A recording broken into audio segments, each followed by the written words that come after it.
മാനവകുലത്തിന്റെ അധ്യാപകനാണ്, കുലത്തിന്റെ ആചാര്യ ശ്രേഷ്ഠനാണ്, മുഴുവൻ മനുഷ്യ കുടുംബത്തിന്റെയും നേതാവായ പരിശുദ്ധ റസൂലാണ് മുസ്തഫ സല്ലല്ലാഹു അലൈഹി വസല്ലം.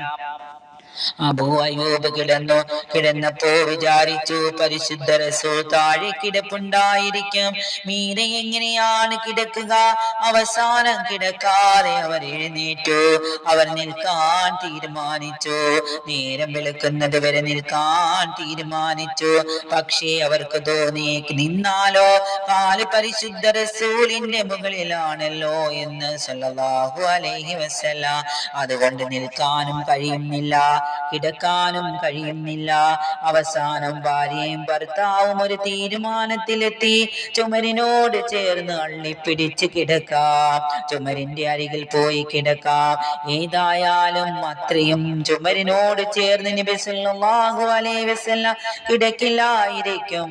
കഴിയുന്നിടത്തോളം ചുമരിനോട് പറ്റിപ്പിടിച്ച് കിടക്കാമെന്ന് അബൂ അയ്യൂബും പത്നിയും കൂടി തീരുമാനിച്ചു. പരിശുദ്ധ റസൂൽ സല്ലല്ലാഹു അലൈഹി വസല്ലം ജിബ്രീൽ വരുന്ന മേനിയാണ്, മിഹ്റാജിൽ ആകാശഗോളങ്ങളിലൂടെ സഞ്ചരിച്ച ദേഹമാണ് പരിശുദ്ധ മുസ്തഫ സല്ലല്ലാഹു അലൈഹി വസല്ലം.